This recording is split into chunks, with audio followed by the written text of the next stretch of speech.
Alors bonjour les amis, j'espère que vous allez bien.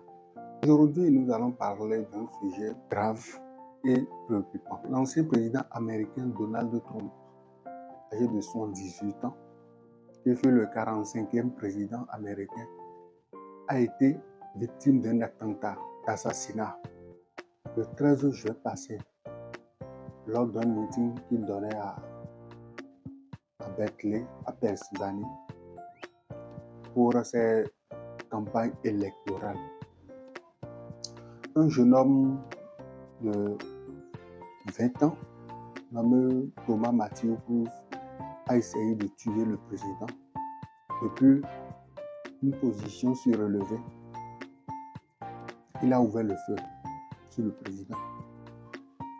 Donald Trump a été touché à l'oreille droite et un membre de sa délégation ou dans les spectateurs, un membre des spectateurs a été tué et deux autres ont été grièvement blessés. L'incident qui s'est produit montre à quel point la violence politique est destructrice et inefficace. Secondo, un jeune homme de 20 ans qui veut tuer le président sous prétexte qu'il déteste les républicains. Autre raison, autre motivation personnelle qui n'est pas encore révélée par la police ou qui n'est pas encore découverte par la police. La situation a été rapidement prise en main par les services secrets. Donald Trump qui est transféré immédiatement à l'hôpital. Il a quitté le podium avec l'image d'un héros. Et cela n'a pas manqué d'avoir des répercussions immédiates sur les marchés boursiers et sur l'aspect politique. Plein des membres politiques internationaux lui ont adressé leur sentiment de soutien à Donald Trump. La foule a également montré leur sentiment et désapprouvé la situation. D'abord, je me suis dit que je ne vais pas faire de la vidéo à propos de la situation puisque la chaîne n'est pas créée pour la politique.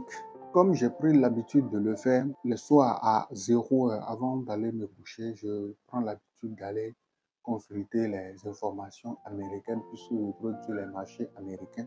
Et c'est à ce moment-là, le 13 passé là, que j'ai eu la nouvelle très tôt. Je me suis dit que je ne vais pas faire de la vidéo sur la situation puisque je ne fais pas de la politique.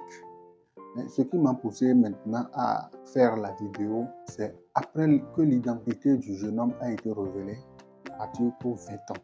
Et j'ai consulté les articles et j'ai constaté également qu'il y a en 2016, lors des campagnes également, à des moments pareils, Donald Trump a été également victime des cas pareils. L'autre, il n'a pas pu aller très loin, il s'appelait Stephen Sandford, un Britannique, qui a voulu se saisir d'un arme d'un policier. Et il a été rapidement maîtrisé. Après, il a été condamné parce qu'il a dit qu'il voulait tuer le président, que si le président essayait de sortir dans la rue, il va le tuer. Lui également, il était âgé de 20 ans. Moi, ma préoccupation, c'est quoi? C'est qu'aujourd'hui, aucun politicien ne peut changer notre fiche. Que ce soit Donald Trump ou Joe Biden ou peu importe notre président, il ne peut pas changer notre fiche. Nous pouvons changer notre vie en prenant notre vie en nos mains propres. Qu'est-ce qui est la motivation d'un jeune homme de 20 ans à vouloir tuer un président ou un ancien président de la République? Quelle est sa motivation? Donc, moi, j'ai constaté que beaucoup de gens se laissent manipuler par les hommes politiciens leur promettant quelque chose. Après, ça finit où? Matthew a été tué. Steven, lui, il a été condamné. Et puis après, il est expulsé des États-Unis. Les conséquences, après tout ça, quels que soient les pays dans lesquels ces violences se produisent, tentatives d'assassinat ou des conflits politiques et autres, c'est nous, en fait, la population, la communauté, c'est nous qui subissons les répercussions graves des situations pareilles.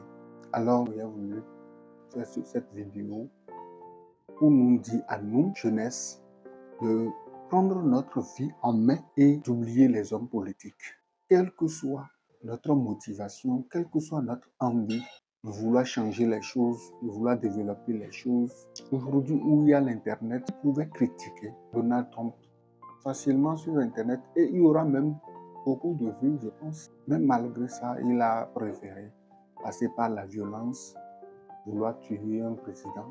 Lui-même, il le savait bien avant de passer à l'acte que soit il soit tué, ou soit il va en prison après être arrêté. Prison en vie puisqu'il est allé jusqu'à tuer les gens de la foule. Et si malheureusement le président était tué, Donald Trump a eu beaucoup de chance, il n'est touché qu'à l'oreille droite. Et puis on remercie Dieu que le grave n'est pas produit. C'est vrai que Donald Trump, il a ses défauts, mais cela ne veut pas dire, même si les hommes politiques ont leurs défauts, cela ne va pas nous pousser à vouloir leur tuer, à vouloir les traquer dans la rue comme des bêtes.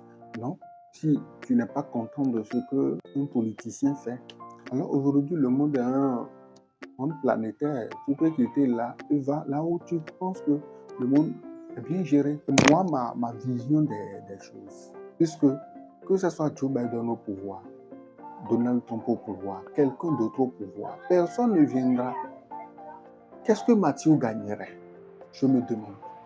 Puisque pour le moment, aucun lien n'est fait avec lui et un membre politique, qui que ce soit. Alors, qu'est-ce qui peut justifier cet acte? Certainement, il s'est laissé manipuler par des promesses de l'argent ou quoi.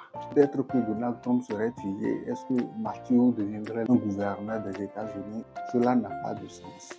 Alors, les amis, prenons notre vie en main. D'accord?